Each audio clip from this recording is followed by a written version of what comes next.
Dans le prochain épisode de Plus belle la vie, Kevin et Baptiste font équipe pour arrêter le pyromane. Myrtha profite de son bonheur platonique sans se poser de questions. Vidal, quant à lui, s'inquiète de ne plus voir Vanessa.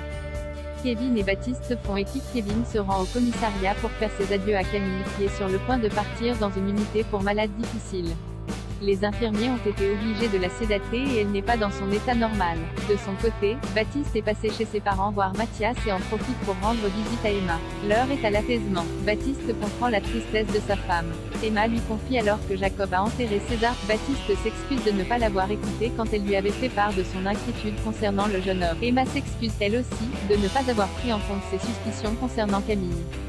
Emma lui explique ensuite que sa sœur a quitté le commissariat et a été placée dans un hôpital psychiatrique. Pour lui permettre de se reposer un peu, Baptiste lui propose de garder Mathis, mais elle refuse. Emma lui explique que ça lui fait du bien de rester avec son fils.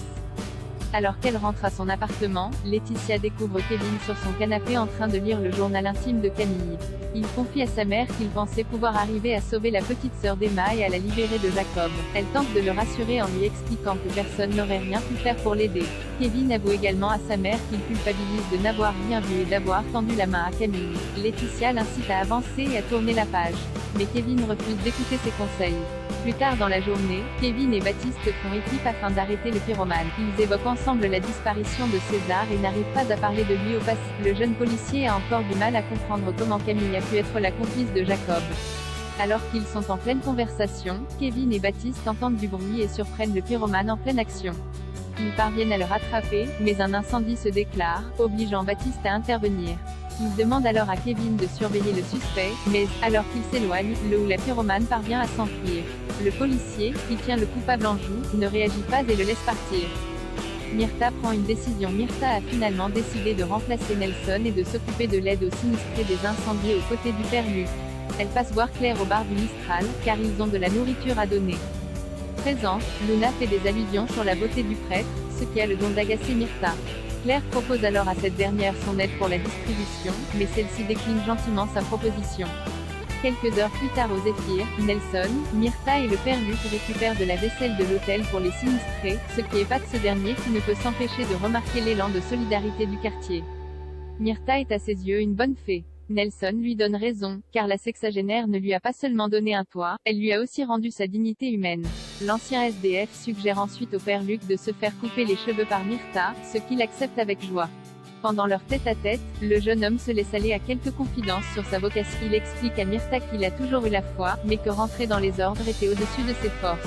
En se forçant à vivre comme les autres, il est devenu malheureux, et a fini par tomber en dépression lors de ses études en école de commerce. Ça a été le déclic. Il est alors entré au séminaire. Une fois la coupe terminée, le père Luc et Myrtha décident de se promener dans Marseille. Le jeune homme en profite pour offrir à sa nouvelle amie un chapelet qu'il a acheté lors de son pèlerinage à Bethléem. Myrtha lui avoue que sa vie a changé depuis leur rencontre, elle a retrouvé un sens. Le père Luc est très touché. Il remet ensuite en place une mèche de cheveux de Myrtha. Troublés, les deux amis se quittent précipitamment. Émilie et Étienne se rapprochent. Vidal s'inquiète de ne plus avoir de nouvelles de Vanessa et lui laisse un message sur son répondeur. Il se pose mille et une questions. Sylvia pense que si Vanessa a refusé de l'inviter chez lui, c'est parce qu'elle est déjà en couple.